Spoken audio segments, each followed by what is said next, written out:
본문을 조금 배경을 설명하면 오늘 본문으로부터 3년 전에 아람이 북이스라엘을 공격해 들어왔는데 그 당시 북이스라엘은 매우 약하고 아람은 매우 강하였습니다.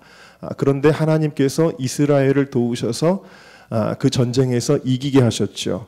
그 전쟁이 그 유명한 아벡 전쟁이라고 하는 것인데 이 전쟁에서 아람 왕 베나닷 2세는 아합에게 패배한 이후에 약조를 맺게 됩니다. 어떤 약조를 맺냐면 길르앗 라못이라고 하는 원래 그 북이스라엘에 아주 좋은 성읍이 하나가 있었는데 이걸 아람이 차지하고 있었는데 이걸 돌려주기로 한 것입니다. 그렇게 돌려주기로 약속을 했는데 아무리 시간이 지나도 이 베나닷 2세가 약속을 안 지키는 거예요. 약속을 안 지키니까 아합이 계속 부글부글하기 시작합니다. 내가 돌려받아야 되는데 길르앗 라못. 그래서 그 아합이 그 길르앗 라못을 되찾아오기 위해서 오늘 전쟁을 일으키려는 그런 내용들이 오늘 나오고 있는 것이죠. 그러나 이 전쟁은 애당초 아합이 승리하지 못할 전쟁으로 예정되어 있었습니다. 왜냐하면 하나님이 천상에서 뭐라 그러시냐면 누가 이 아합으로 하여금 길르앗 라못으로 가서 죽게 만들고 그러신 거예요. 다시 말해서 하나님이 아합을 심판하시기 위한 전쟁이었습니다. 아합은 여러분들 아시다시피 북이스라엘에서 가장 악독한 왕이었고 바로 전장에서는 나봇이라고 하는 의인을 누명을 씌워가지고 그래서 엉터리 재판을 해서 죽인 사람이 바로 이 아합이라고 하는 사람인데 이 나봇의 피를 하나님이 보시고 그를 심판하시겠다고 이미 마음을 먹으셨던 것이죠. 그래서 이때 거짓 선지자 400명이 오늘 등장을 하는데 이런 상황이기 때문에 아합이 길르앗 라못을 차지하고 싶은 것을 아는 상황이기 때문에 이 거짓 선지자 400명은 왕의 마음을 사고자 왕의 마음을 더 충동하면서 왕이여 나가세요. 승리할 것입니다. 하나님이 당신과 함께 하십니다. 막 그러면서 길한 예언을 하였고 반대로 미가야 선지자만이 아합 왕이 죽을 것이라고 그렇게 예언을 했습니다. 그리고 그것을 미가야 선지자가 경고했음에도 불구하고 아합은 속았죠. 그래서 나가서 전쟁을 하다가 죽고 말았습니다. 이스라엘은 대패하고 목자 없는 양같이 정말 흩어지게 되었는데요. 이 과정에서 아주 맹활약한 것이 뭐냐? 그것이 바로 거짓이라는 겁니다. 사단이 사람들을 멸망시킬 때 쓰는 것이 바로 거짓말이고 사람들이 스스로 멸망할 때 겪는 과정이 바로 속는 것입니다. 애초에 뱀이 아담과 하와에게 다가와서 무슨 얘기를 했냐면 거짓말을 한 겁니다.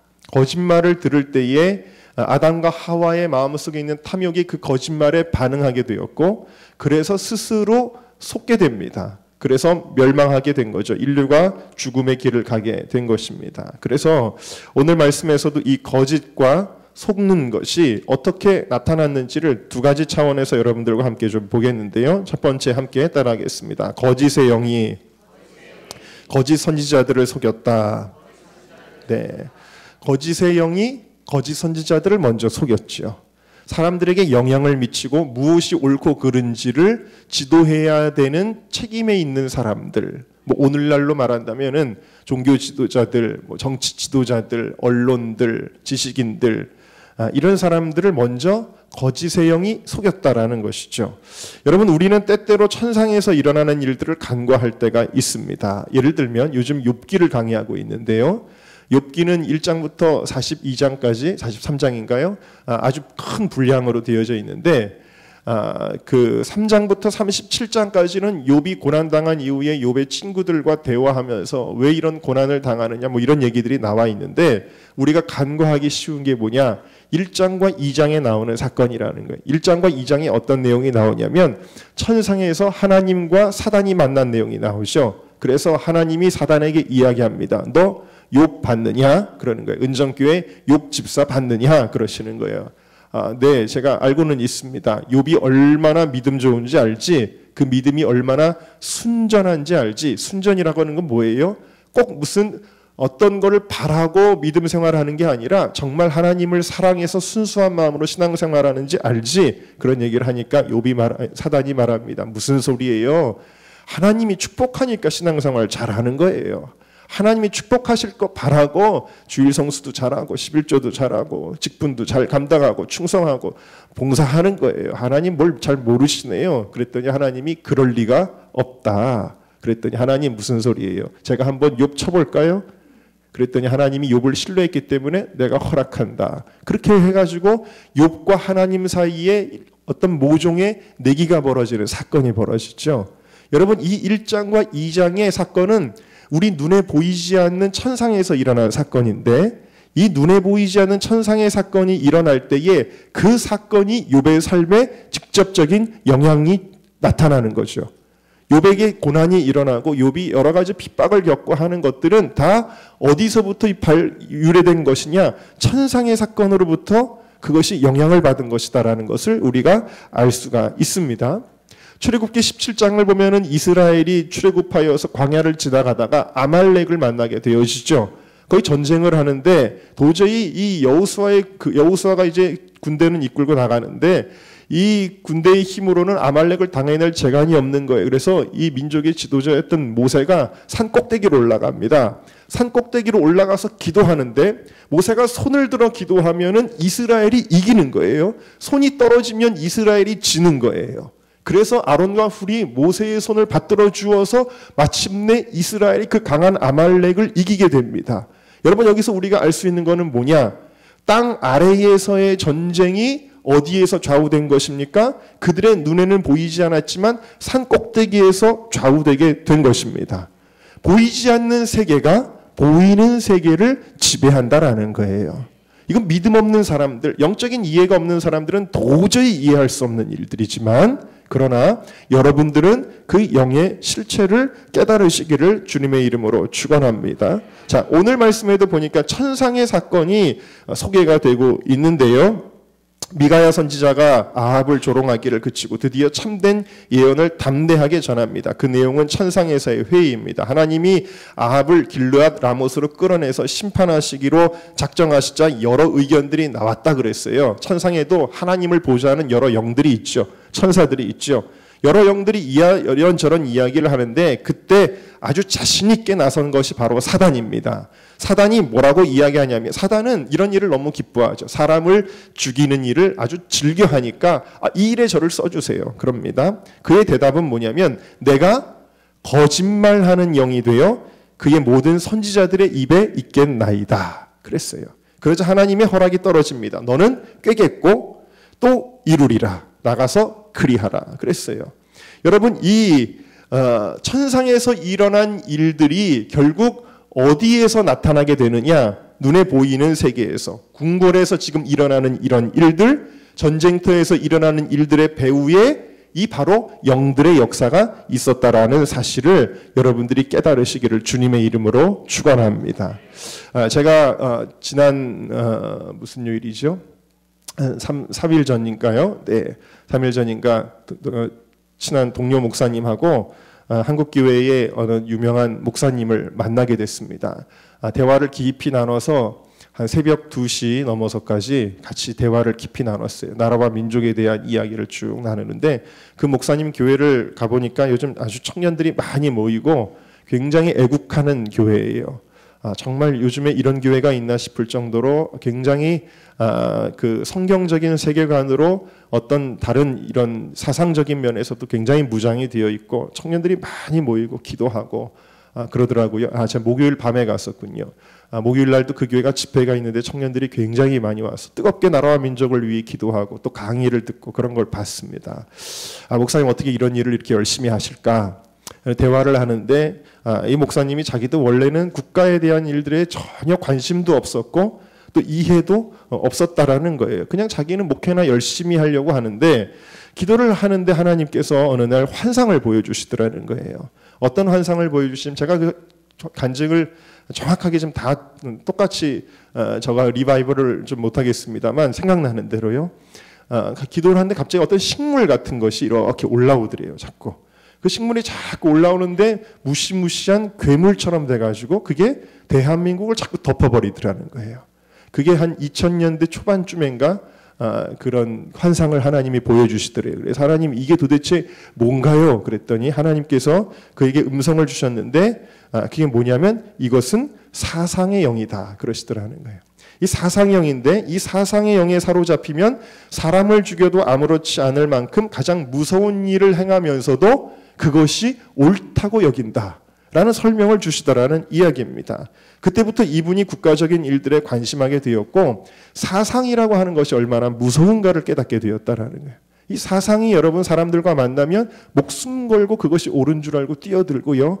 이 사상이 종교와 만나면 이거는 이게 신앙이 돼버려가지고 이게 굉장한 열심이 돼버리죠. 사도 바울이 전에 그랬던 것처럼. 그래서 이분이 국가적인 일들에 관심하게 되었고 지금 나라와 민족을 위해 누구보다 철저하게 헌신하게 되셨는데요. 여러분 실제로 이런 사상조차도 그 배후에는 영이 있다라는 거죠. 영이 있습니다. 실제로 공산주의, 사회주의, 인본주의의 영은 거짓말하는 영입니다. 이 공산주의를 일으켰던 많은 지도자들, 모택동이라든지 스탈린이라든지 레닌이라든지 김일성이라든지 이런 공산주의 지도자들은 한결같이 평화, 인민, 인권 모두가 잘 사는 세상으로 사람들을 속였습니다. 사람들이 다 열광하고 환호하고 따랐습니다. 그런데 실상은 어떻습니까? 모택동 같은 사람이 몇 명을 죽였는지 아세요? 얼마나 한심한지 우리나라의 젊은이들이 그리고 우리나라의 정치 지도자들 가운데 모택동 존경한다는 사람들이 있어요. 인터넷 쳐보세요. 근데 그들이 존경한다는 모택동이 어떤 사람이냐? 얼마나 거짓말을 잘하는지 지금도 존경하는 사람들이 있다는 거예요. 그 말과 화술과 그의 논리들이 얼마나 화려한지. 그런데 그렇게 화려한 수사를 가지고 사람들을 선동하고 속였던 모택동이 실제로는 몇 명을 죽였는지 아십니까? 7,500만 명을 죽였습니다. 여러분 이것이 평화이고 인권이고 인민을 위한 세상인가요? 여러분 거짓말이라는 거죠. 근데 이 거짓말을 속고 나면 이미 다 늦은 거예요. 여러분 정치, 경제, 사회, 외교 특히 대북 문제에 있어서 대한민국이 자꾸 잘못된 길을 가는 것은 근본적으로 영적인 문제인데 이 사상의 영만큼 무서운 것이 없습니다. 대한민국의 많은 부분들이 특히 언론과 지식인들이 젊은 세대가 이 사상의 영에 영향을 받고 있다. 에베소서 6장 12절은 우리의 씨름은 혈과 육에 대한 것이 아니요 정사와 권세와 이 어두움의 세상 주관자들과 하늘에 있는 악의 영들에게 대함이라. 우리는 눈에 보이는 걸 생각해요. 자꾸 사람의 문제, 시스템의 문제, 어떤 이론의 문제, 선택의 문제로 생각하지만 우리가 정말 싸워야 될 대상은 뭐냐? 배후에서 일하는 영들이다라는 것이죠. 근데 이거를 모르고 자꾸 인간적인 방법과 노력을 가지고 풀어서 될 거라고 생각하면 안 돼요. 그래서 점점 어려워지고 그래서 결국 하나님의 도우심만을 구할 수밖에 없는 상황으로 하나님이 몰아가시는 것이 아닌가. 무슨 얘기냐면 혈과 육으로는 더 이상 안 된다는 거 깨달았느냐? 이제는 영의 역사가 일어나야 된다. 그래서 정말 이제는 우리가 하나님 보고 기도하는 것밖에는 없는 그런 상황으로 하나님이 인도해 주시는 것이 아닌가 이런 생각이 들게 되어집니다. 얼마 전에 저희 교회도 한번 오셨었는데 이분이 원래 뭐 하시던 분이냐면 제가 처음에 뵀을 때 제가 감리교 신학대학교 졸업했다고 그렇게 얘기하니까 감신대 제가 예전에 많이 갔었죠 그럽니다. 무슨 얘기냐면 이분은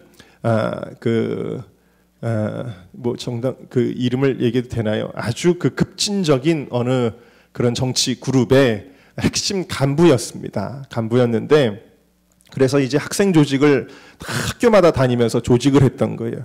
학생들 조직을 하니까 감신대도 많이 왔었다는 얘기죠. 그리고 이분이 국문과를 나왔는데 이런 글을 잘 쓰고 기획을 잘하니까 집체극이라는 걸 항상 기획을 해서 아주 큰 집체극들을 이분이 다 연출을 하고 그랬습니다. 집체극이라는 게 뭐냐면 문화, 그 연극 이런 것들, 음악 이런 것들을 다 종합해가지고 그래가지고 청년들을 이렇게 선동하는 거죠. 집체극을 만드는 그런 아주 핵심 간부였습니다. 아주 높은 자리에 있어서 그래서 학교마다 다 다니면서 그 일을 했던 그런 분이었습니다. 그런데 이분이 어떻게 하다가 좀 인생의 공허함을 느끼게 되었을 때에 교회를 나오게 됐고 예수님을 영접하게 됐어요.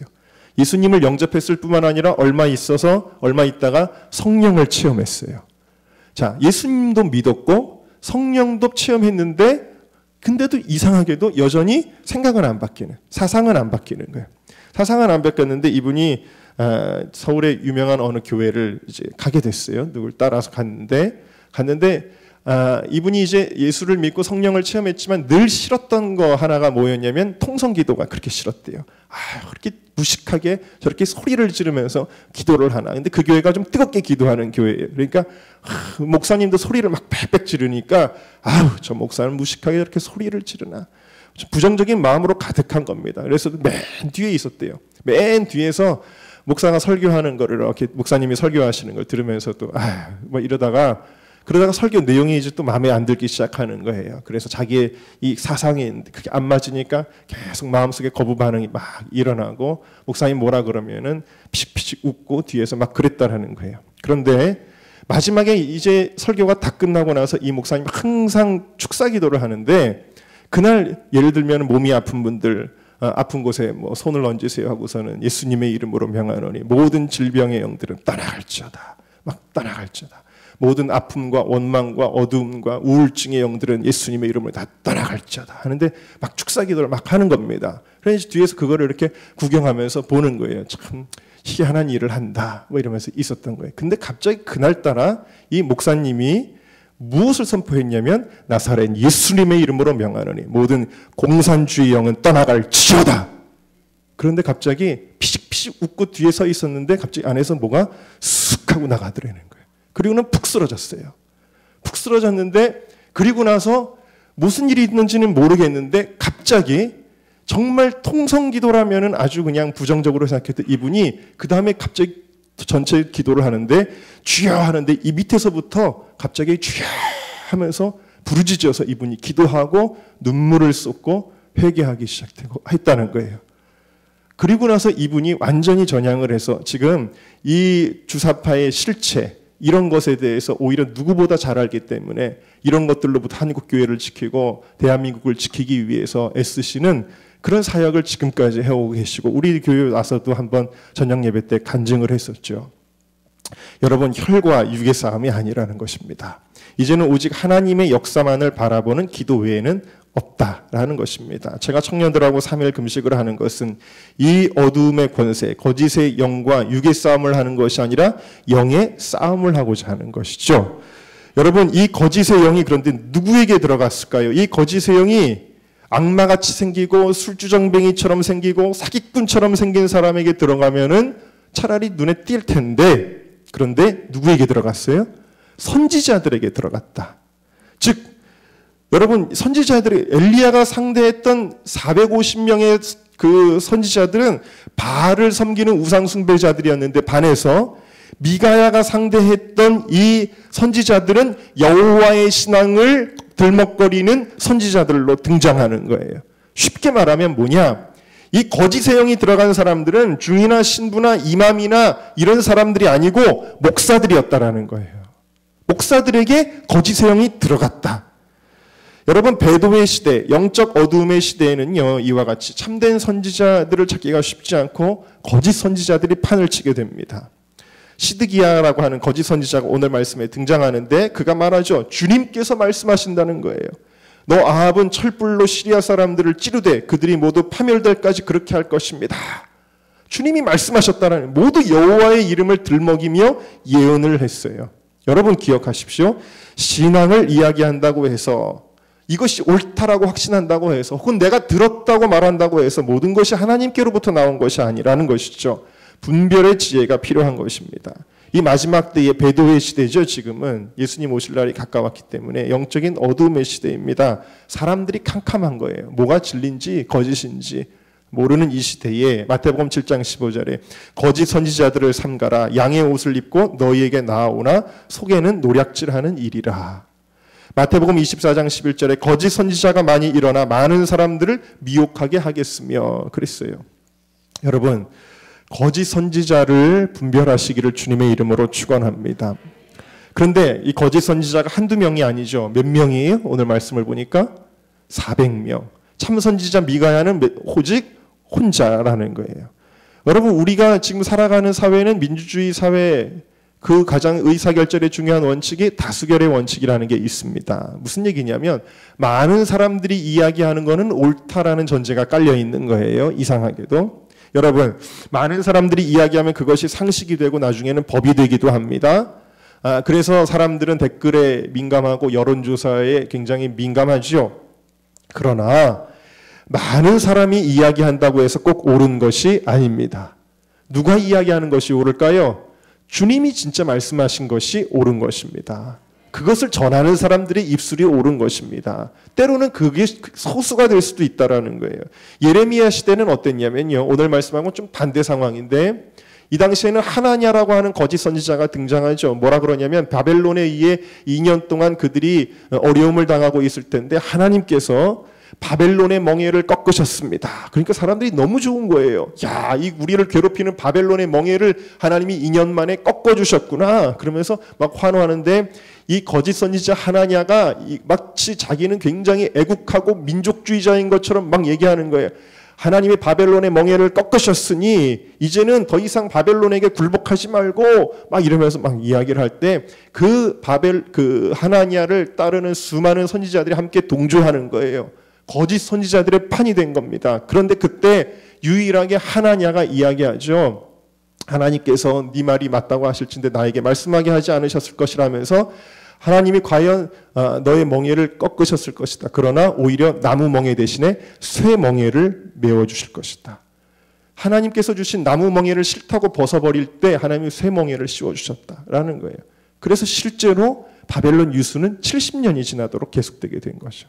근데 이 하나냐는 이 하나냐가 아니라 참 예레미야는 굉장히 고난당하게 되죠. 예레미야는 옥에 갇히고 조롱당하고 핍박당합니다. 옳은 얘기했는데 뭐라는 얘기를 듣냐면 오히려 예레미야가 매국노 소리를 듣고 이렇게 핍박을 당하는 것을 보게 되어지죠. 여러분, 소수가 옳았다라는 거예요. 예수님은 모든 군중이 흥분하며 죽이라 그랬습니다. 예수님이 어떤 분이신지 아는 사람들은 너무 소수였고 이 무지막지한 여론의 주눅이 들어서 찍소리도 못 내고 있었습니다. 결국 예수님은 이 여론 재판에 의해서 죽임을 당하셨죠. 많은 사람들이 말한다고 해서 거의 모든 언론들이 그렇게 말한다고 해서 그것이 항상 옳은 것은 아닙니다. 오늘 말씀에서 오직 미가야만 진리를 말했습니다. 시드기야가 미가야의 뺨을 때립니다. 거짓 종이 참된 종을 핍박하고 틀렸다라고 이야기합니다. 오늘날에도 진리를 말하는 사람들은 조롱을 받고 거부당하며 거짓을 말하는 사람들이 존경을 받고 환영을 받는다는 거예요. 감리교에서 유명한 목사님, 감리교회에서 존경받는 어느 목사님, 분당에 뭐 아시죠? 어느 목사님이 얼마 전에 좀 정말 이건 얘기해야 되겠다라고 얘기하는 순간에 막 사람들이 또 막 그래서 못하시겠다. 그런 얘기 다 들었습니다만 여러분, 이와 같이 환영받지 못하는 거예요. 그렇다면 이 선지자들은 다 지어서 말했을까요? 여러분, 거짓을 지어서 말했을까요? 아니에요. 거짓의 영이 그들에게 신비한 경험을 주었습니다. 본 거예요. 혹은 들은 거예요. 무슨 얘기냐면 시한부 종말론 가졌던 사람들이, 교회들이, 그런 목사들이 실제로 기도하다가 본 거예요. 환상을 보는데 뭐 구름이 갑자기 움직이더니 10월 28일 글자가 보였대잖아요. 그래가지고 막 나가서 얘기하는 거예요. 천사의 나팔 소리가 들리더라는 거예요. 막 그러면서 이제 예수님이 10월 28일에 오십니다. 그게 1993년도 일인가요? 그랬죠. 뭐예요? 이 사람들이 지어서 얘기했나요? 아니에요. 신비 체험을 한 거예요. 진짜로. 본 거예요. 들은 거예요. 그러나 누구로부터 온 것이냐가 중요한 겁니다. 계시라고 하는 것은. 하나님께로부터 온 것이 아니라 그것은 거짓말하는 영에게 속은 것이죠. 여러분. 근데 이게 분별하고 자시고도 없죠. 하나님 말씀의 그날과 그 시는 아무도 모른다 그랬으니까 이건 내가 아무리 10시간 기도하고 내가 아무리 뭐 며칠을 금식을 했어도 이거는 내가 바로 받은 것이 아니다라고 분별을 해야 되는데 하나님의 말씀보다 그들이 높아질 때에 그것이 거짓의 영이 그들을 가지고 장난쳤다라는 것이죠. 자, 여러분, 어쨌든 간에 모든 신비한 경험이 하나님께로부터 온다는 생각을 버려야 돼요. 여러분, 누가 자꾸 예언했다고 혹하고 그러지 마세요. 제발. 누가 환상 봤다고 혹하고 그러지 마세요. 물론 하나님께로부터 오는 예언도 멸시하면 안 되죠. 하나님께로부터 오는 예언도 멸시하면 안 되지만 그러나 누가 예언했다고 혹하고 환상 봤다고 혹하고 여러분 그러지 마시기를 주의 이름으로 축원합니다. 그러면 왜 거짓의 영이 들어와도 이 사람들은 몰랐는가라는 거예요. 왜 거짓의 왕이 들어와도 몰랐느냐? 그것은 이미 그들 안에 거짓된 탐욕이 있었기 때문이다라는 거예요. 여러분, 엘리야가 그 로뎀나무 아래 쓰러져서 뭐라고 기도했습니까? 아합이 이세벨이 다 선지자들 다 죽이고 나만 남았나이다 그랬어요. 무슨 얘기냐면 이 아합과 이세벨이 참된 선지자들, 하나님의 말씀을 제대로 증거하는 사람들은요, 어떻게 했다는 거예요? 다 죽였다는 거예요. 근데 이 사람들 지금 살아남아 있는 사람들이에요. 어떤 사람들입니까? 아합의 권세에 적당히 아부하면서 자기의 권세와 지위를 누리던 사람들이다라는 거죠. 이 사람들은 이 당시 아합도 여호와 신앙을 완전히 폐기한 게 아니에요. 이 지금 북이스라엘은 어떤 종교냐? 혼합 종교라는 거예요. 그래서 여호와 신앙과 이방 신앙을 적당히 타협시키는 신앙이었다라는 거예요. 이 사람들은 여호와도 믿으면서 적당히 이방의 종교적인 그런 문화들을 적절히 혼합하는 것에 타협했던 거짓 선지자들이었어요. 그러니까 그들 안에는 이미 거짓된 탐욕이 있던 사람들이기 때문에 그 거짓의 영이 가서 착 들러붙을 수 있었다라는 사실입니다. 그래서 여러분, 이 사람들은 하나님의 말씀을 대언하기보다 권력 주변에서 타협을 일삼는 무리였다라는 것이고, 이런 잘못된 신앙 인격을 가지고 있으면 거짓의 영이 들어올 때 그것을 잘 분별하지 못하고 잘 받아들이게 된다. 여러분, 사기꾼이 누군가를 속인다고 한다면 누굴 속이기가 제일 쉬운 줄 아십니까? 누가 잘 속을까요? 그것은 물론 정말 아무것도 모르는 정말 순진한 사람들 물론 속을 수 있죠. 노인들이 보이스피싱 같은 거 잘 속으시니까요. 물론 그럴 수도 있죠. 그러나 대부분의 경우에 누가 속냐면 욕심을 가진 사람이 속는 거예요. 예를 들면 물질에 대한 욕심을 가진 사람이 속고요. 이성에 대한 욕구를 가지고 있는 사람이 속고요. 명예에 대한 욕망에 사로잡혀 있는 사람들이 가장 속기가 쉬운 것입니다. 무슨 얘기냐면 배고픈 물고기가 낚싯밥을 물기가 제일 쉽다라는 이야기예요. 그래서 요한복음 8장 44절에 이렇게 이야기하는, 너희는 너희 아비 마귀에게서 났으니 너희 아비의 욕심을 너희도 행하고자 하느니라. 저는 처음부터 살인하는 자요 진리가 그 속에 없으므로 진리에 서지 못하고 거짓을 말할 때마다 제 것으로 말하나니 이는 저가 거짓말장이요 거짓의 아비가 되었음이니라. 요한복음 8장 44절은 거짓말과 욕심의 이 상관관계를 말씀해주고 있는 거죠. 네. 그러므로 거짓 선지자들의 예언이 거짓 영이라는 초자연적 존재에서 비롯됐다고 해서 그들이 윤리적인 책임에서 면제되는 게 아니에요. 저는 속았는데요. 그런다고 책임이 없는 게 아니라는 겁니다. 속는 것도 죄이다라는 거예요.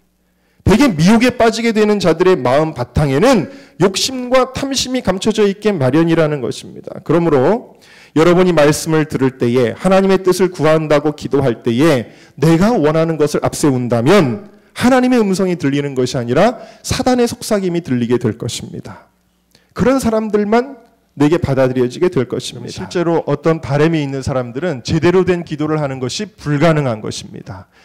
그러면 미가야는 어떻게 이 거짓 영들이 막 쏟아져 들어가는데 이 거짓 영에서 자유로울 수 있었을까요? 그것은 그가 정직한 선지자였기 때문입니다. 하나님을 경외하고 말씀을 사랑하고 욕심과 자아를 내려놓고 내가 핍박을 당할지라도 나는 진리 위에 서리라 하는 사람들은 그러면 거짓의 영이 흔들지 못하죠. 분별이 되는 것입니다. 순종할 자세가 되어 있는 아브라함 같은 사람은 주님의 음성을 분별할 수 있었던 거예요. 여러분 모두가 그와 같은 마음밭이 되시기를 주님의 이름으로 축원하고요. 또 이러한 분별을 가질 수 있는 여러분들이 되시기를 주님의 이름으로 축원합니다. 두 번째로 함께 따라하겠습니다. 거짓 선지자들이 아합과 여호사밧을 속였다. 여러분, 아합은 아까도 말씀드린 것처럼 물고기가 낚싯밥을 물듯이 그대로 길르앗 라못의 죽으러 올라가게 됩니다. 속습니다. 왜 속을까요? 다시 한번 정리를 하면 아까도 말씀드린 것처럼 첫 번째로는 마음속의 탐욕 때문에 속았습니다. 마음속의 욕심 때문에 거짓 선지자들에게 거짓의 영이 착 달라붙을 수 있었듯이 길르앗 라못을 차지하고 싶어하는 아합이었기 때문에 거짓 선지자들의 예언이 착 달라붙을 수 있었다라는 거예요. 그 미혹이 얼마나 강한지, 그 이끌림이 얼마나 강했는지 이제 미가야의 예언을 들을 때 마음이 꺼림직한 거예요. 혹시 미가야의 예언이 맞는 거 아니야? 라는 꺼림직한 마음이 아합의 마음에도 들기도 했어요. 그러니까 어떻게 합니까? 그럼 좀 더 내가 기도해 볼까? 조금 기다려 볼까? 그것도 아니에요. 어떻게 합니까? 변장을 하고 전쟁터로 나갑니다. 죽을까 봐. 혹시라도 미가야의 예언이 맞을까 봐 꺼림지근한데 얼마나 이 길르앗 라못을 차지하고 싶은지 전쟁터로 나가야 되니까 어떻게 하냐면은 왕이 아닌 척하고 옷을 갈아입고 갔어요. 평민의 옷을 하고. 그리고는 가게 됩니다. 이것은 얼마나 이 욕심이라고 하는 것이 사람을 무섭게 끌고 가는지를 보여주는 말씀이라는 사실이지요. 여러분, 하나님이 악인을 패망시키실 때에 어떤 방법을 쓰시는 줄 아십니까? 바로 내버려 두신다라는 거예요. 내버려 둠. 내버려 둠이 하나님의 징계입니다. 하고 싶은 대로 내버려 두는 게 징계예요. 여러분, 자녀들이 하고 싶은 대로 내버려 두면 그건 무슨 자식이에요? 버린 자식이에요. 하나님이 내버려 두면 그거는 망하는 거죠. 이 여호사밧은 마음속에 욕심대로 행하도록 하나님이 내버려 두셨어요. 로마서 1장 28절에 또한 저희가 마음에 하나님 두기를 싫어하매 하나님께서 저희를 그 상실한 마음대로 내어버려 두사 합당치 못한 일을 하게 하셨으니 그랬어요. 여러분은 하나님이 내어버려 두는 자가 되지 마시기를 주님의 이름으로 축원합니다. 목사도요, 어떤 분에게 책망을 하다가 안 들으면 나중에 어떻게 합니까? 그냥 내어버려 둡니다. 무슨 얘기예요? 포기하는 거죠. 더 이상 얘기해도 소용이 없구나. 그럼 포기하는 거예요. 이거 좋은 일이 아니라는 거예요. 두 번째로 이 아합의 문제는 듣고 싶은 말만 듣고 싶어 하는 것이었어요. 듣고 싶은 말만 듣고 싶지 않으세요, 여러분?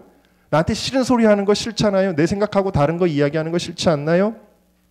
애당초 아합은 자기가 듣고 싶은 말만 하는 선지자들을 자기 옆에다 두었다라는 것입니다. 그리고 미가야에 대해서는 뭐라 그러냐면 여호사밧에게 그러죠. 이 미가야라고 하는 선지자는요, 나한테 싫은 소리만 합니다. 그러는 거예요. 상대하기 싫다라는 거예요. 이것이 아합의 어리석음이었어요. 자신이 좋아하는 하나님을 만들어 놓고 자신이 좋아하는 신앙관을 만들어 놓고는 자신이 좋아하는 선지자들을 선택을 한 거죠. 이런 아합을 잘 알기에 내시가 미가야에게 경고를 합니다. 당신 이제 왕 앞에 서게 되거들 길하게 예언하시오. 길하게 예언하시오. 쓸데없는 소리 하지 말고 왕이 원하는 대로 이야기하시오. 그러는 거예요. 신앙의 변절과 굴복을 요구하는 세상의 모습을 보여주게 되어지죠. 그때 이 미가야가 뭐라고 고백을 하냐면 나는 죽어도 여호와께 받은 말씀만 할 뿐입니다. 그러는 거예요. 참 선지자죠. 홀로 400명의 거짓 선지자 앞에서 참된 하나님 말씀의 대언자로 서야 했던 미가야의 심장은 처절한 고립감을 느꼈을 것입니다. 또한 저주의 예언을 할 경우에 모종의 단호한 조치가 그에게 취해질 것이라는 것을 그는 각오했을 것입니다. 미가야가 처음에 올라가서 뭐라고 이야기하냐면 왕이여 올라가소서 승리를 취하소서 갑자기 그래요. 근데 아합이 아니 너 하고 싶은 말 네가 진짜 거짓말하지 말 진짜 말해 라고 이야기합니다. 이게 뭐냐면 미가야가 아합을 비꼬며 이야기한 겁니다. 당신이 듣고 싶은 게 이런 말 아닙니까? 나도 이런 식으로 예언할 수 있습니다. 그 얘기예요. 여러분 이후 보고 들은 것을 그대로 전하는 그리고 조롱과 핍박을 받는 선지자의 숙명을 보게 되어지는데 여러분 오늘날 현대 그리스도인들이 이걸 버려야 되는 거예요. 듣고 싶은 이야기만 듣는 거 버리시기를 주의 이름으로 축원합니다. 듣고 싶은 것만 들으면 안 된다라는 거죠. 얼마 전에 목회자 저희 지방 목사님들하고 아주 개탄스러운 얘기를 했습니다. 요즘 일어나는 일들 중에 제가 들은 게 뭐냐면 요즘에는요 이 목사가 서비스업이 됐어요. 그냥 성도들 위로하고 듣기 좋은 말만 하고 좋은 얘기만 하고 절대로 죄에 대한 얘기 안 하고 이거는 죄입니다. 이거는 죄, 이것도 죄입니다. 이렇게 살아야 됩니다. 그런 거 안 하고 그저 하나님은 당신을 사랑하시고 위로하십니다. 함께 하십니다. 이것만 하는 시대라는 거예요. 그러면서 이 서비스업이 되다 보니까 무슨 일도 벌어지냐면 요즘 애완견 기르시는 분들 거의 가족과 같잖아요. 제가 뭐 그걸 좋아하는 거를 참 나쁘다고 이야기하는 건 아니에요. 근데 개가 죽으면 그냥 죽는 거 아니에요? 영혼이 없잖아요. 그러면 뭐 자기 혼자 그냥 땅에다가 묻어주든지 뭐 할 수 있잖아요. 근데 개가 죽었다고 장례식을 치러주는 목사가 있다는 거예요. 네? 여러분, 개가 영혼이 있나요? 목사가 가서 장례식을 치러줄 일입니까? 여러분, 이게 개탄스러운 일이에요. 이건 뭘 의미하는 겁니까? 목사가 도대체 왜 됐을까? 저 사람은 왜 목사를 할까? 서비스업인가? 라는 겁니다. 여러분, 사람에게 비유를 맞추는 것은 목사가 아닙니다. 예를 들면 예수 안 믿다가 돌아가신 분 장례식에 가면요, 여러분 한번 보세요. 저는 가족들을 위로하고 신앙에 대해 이야기하고 천국과 지옥에 대해서도 이야기합니다만, 돌아가신 분 천국에 가셨으니 위로받으십시오라는 말은 절대 안 합니다. 왜요? 사람들 기분 좋으라고 천국에 가지 않은 분을 천국에 갔다고 이야기할 수는 없는 거예요. 그렇죠. 여러분, 목사가 하나님 뜻대로 살지 않는 사람에게 가서 잘 될 겁니다, 번성할 것입니다, 그럴 수는 없는 거예요. 여러분, 때로는 싫은 소리 하는 목사를 좋은 목사로 여기시기를 주님의 이름으로 축원합니다. 여러분, 미국의 가장 위대한 복음 전도자 중에 한 분이 바로 드와이트 무디 목사님이십니다. 얼마나 그분은 정말 하나님의 사람이었는지 몰라요. 근데 교인 중에 한 분이 양조장을 크게 짓고 개업을 하기 전에 담임 목사인 무디 목사님을 청해서 예배를 드리게 되었습니다. 물론 양조장 주인은 이 사업이 잘 되도록 기도해달라는 의도가 있었겠지요. 그리고 이제 무디 목사님이 오셔서 설교를 하셨어요. 많은 사람들이 왔어요. 그리고는 그 교인을 위한 축복 기도를 할 시간이 됐는데 목사님이 두 손을 높이 들고 축복하기 시작했습니다. 뭐라고 기도했냐면, 오 주님, 이 양조장이 내일 문을 열기 위해 오늘 예배를 드렸습니다. 주께 기도하옵나니 이 양조장 문이 내일 열리지 않게 해 주시옵소서. 이 문이 열리면 엄청난 술이 생산될 것이기 때문입니다. 그렇지 않으면 수많은 청소년들이 이 술을 마시고 타락하게 될 것입니다. 또 수많은 사람들이 이 술로 인해 취해 정신을 잃을 것입니다. 오 주님, 제발 오늘 밤 이 주인의 마음을 감동시켜 주셔서 이 양조장 문이 열리지 않게 도와주시옵소서. 여러분, 대단한 목사님이죠. 대강일은 주인이 분을 사귈 수가 없는 거예요. 너무너무 화가 났습니다. 참석한 많은 사람들도 곤혹스러워합니다. 예배를 마친 후에 개업 축하 파티를 하려던 사람들은 서둘러 자리를 떠버렸습니다. 양조장 주인은 원망하는 마음과 함께 불안한 마음이 그를 사로잡았습니다. 왜 내가 무디 목사님을 불렀지? 후회하면서도 한숨도 잘 수가 없었습니다. 그러다가 새벽이 되자 자리에서 일어나 조용히 기도하기 시작합니다. 그가 기도하는 중에 그가 하려는 사업이 하나님의 뜻에 어긋난다라는 것을 깨닫게 되었습니다. 그는 눈물을 흘리며 많은 돈을 투자했지만 그럼에도 불구하고 양조장 문을 열지 않기로 하나님 앞에서 결심합니다. 그리고 선한 일에 양조장 건물을 사용할 것을 다짐했습니다. 다음 날 양조장 개업은 취소되었습니다. 그 건물은 무디 신학교의 교사가 되어서 수많은 하나님의 인물들을 양성하는 데 이바지하게 된 것입니다. 여러분, 듣기 싫은 소리를 받아들이면 하나님이 이와 같이 기뻐하시는 거예요. 세 번째로, 참된 선지자의 대언을 사람의 생각으로 들었지 하나님의 말씀으로 듣지 않았다는 것입니다. 그렇게 거짓 예언을 잘도 받아들이면서 미가야는 내가 나를 싫어하니까 저런 얘기를 하는 거야 라고 자기의 생각을 말한다고 여긴 것입니다. 여러분, 이 미가야도요, 생각해 보세요. 어차피 아합이 안 들을 텐데 왜 미가야는 참된 예언을 했을까요? 자신이 핍박받을 것을 알면서도 왜 그랬을까요? 이것은 하나님의 성품 때문이에요. 베드로후서 3장 9절에 오직 너희를 대하여 오래 참으사 아무도 멸망치 않고 회개하기에 이르기를 원하시느니라. 악한 아합 왕도 회개하면 용서하시고 멸하지 않기를 주님이 원하셔서 아합 왕에게 주어진 마지막 기회가 이 미가야의 예언이었던 것이죠. 자, 그런데 이 예언을 들을 때에 분명히 아합은 두려운 생각이 들었다 그랬어요. 두려운 생각이 들었으면 변장하고 전쟁터에 나갈 것이 아니라 뭘 했어야 됩니까? 회개하고 돌이켰어야 되는 것이죠. 그는 인간의 눈을 속여 혹시라도 닥칠지 모를 죽음을 방지하고자 왕복을 벗고 일개 군사로 변장을 하게 되었는데 결국 그는 회개의 기회를 놓치고 죽게 된 것입니다. 여러분, 왜 참된 선지자들이 핍박을 받으면서도 하나님의 경고를 전하는가? 그것은 회개케 하기 위함이다. 그것을 통해 겸손히 하나님의 은혜를 바라보고 은혜를 구하게 하기 위함이다라는 것입니다.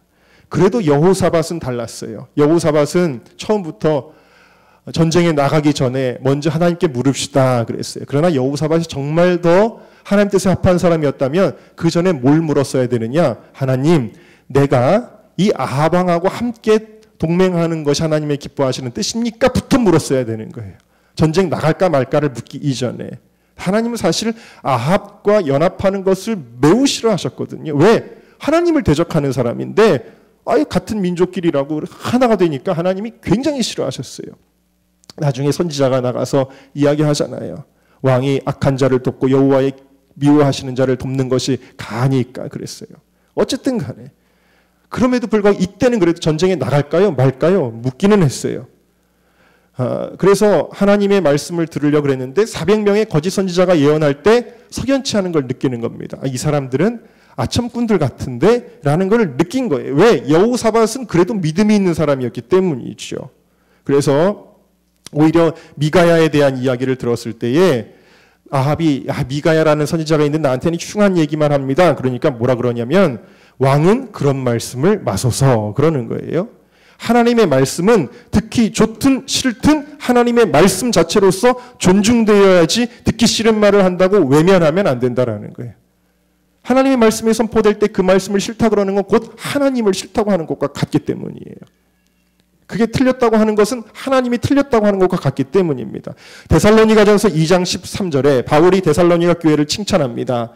우리가 하나님께 쉬지 않고 감사함은 너희가 우리에게 들은 바 하나님의 말씀을 받을 때에 함께 따라할까요? 하나님의 말씀을 받을 때에 사람의 말로 아니하고 하나님의 말씀으로 받음이니 사람의 말로 받지 않고 뭘로 받는다고요? 하나님의 말씀으로 받는다. 진실로 그러하다. 이 말씀이 또한 너희 믿는 자 속에서 역사하느니라. 그러나 그런 여호사밧도 결국 아합과 함께 전쟁터에 끌려가요. 왜 그랬을까요? 하나님의 말씀으로 받았음에도 불구하고 일이 이렇게까지 진행이 됐는데 그걸 내려놓지 못했던 것으로 보여집니다. 여호사밧은 말로는 하나님의 자녀라며 교회 다니는 많은 사람과 같으나 정작 하나님의 말씀에 순종하는 것에는 주저하는 사람의 표상이다라는 것이죠. 그랬다가 어떻게 돼요? 죽을 뻔했습니다. 여러분, 저는 낚시를 딱 2번 해봤는데 한 마리도 잡아본 적이 없어요. 근데 낚기는 해봤어요. 무슨 얘기냐면 물고기를 이렇게 낚싯대를 하고 있는데 물었어요. 그래가지고 제가 들고 있던 낚싯대가 엄청 휘었던 게 기억이 나요. 이렇게 휘었어요. 얼마나 세게 잡아당기는지 물고기가. 그래가지고 할 줄도 모르는데 막 이렇게 감았어요. 막 감아가지고 한참을 가니까 막 거의 다 올라왔는데 갑자기 툭 하더니 나가버리더라고요. 물고기 구경도 못해. 물기로 꺼내보지도 못했어요. 분명히 잡긴 잡은 게 100%인데 이게 무슨 얘기냐면 아합은 물고기 낚싯밥을 물고 결국에는 찌개거리로 올라온 게 아합이고요. 여호사밧은 하나님이 봐주셔서 낚싯밥 터지고 겨우 살은 거예요. 여호사밧이 깨닫게 된 겁니다. 이거 하나님 기뻐하지 않는구나. 그래가지고는 얼른 돌아가 버리게 되어졌지요. 여러분, 이와 같이 하나님의 말씀을 경히 여기면, 가볍게 여기면 죽기도 하고 죽을 뻔하기도 한다라는 것을 알 수가 있습니다. 노아의 경고를 무시했던 사람들이 다 죽은 거예요. 롯이 소돔과 고모라를 멸하실 것이라고 경고할 때에 롯의 사위들은 뭐라 그랬냐면 농담으로 여겼더라. 가볍게 여긴 거예요. 롯은 맨날 저런 얘기만 해. 그랬다라는 거죠. 여러분, 저는 요즘 얼마나 마음이 무거운지 모릅니다. 하나님 자꾸 감동을 주시고 기도하라고 명령하세요. 길르앗 라못으로 올라가는 듯한 대한민국의 모습이 보이기 때문입니다. 항상 거짓에 온 나라가 들썩거리고 예전에도 광우병 때문에 얼마나 이 나라가 들썩거렸습니까?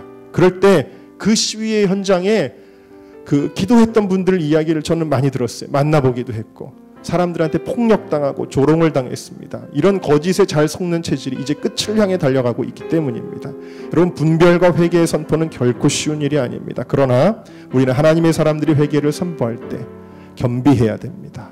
하나님 앞에 엎드려야 됩니다. 우리 다 같이 함께 기도하겠습니다.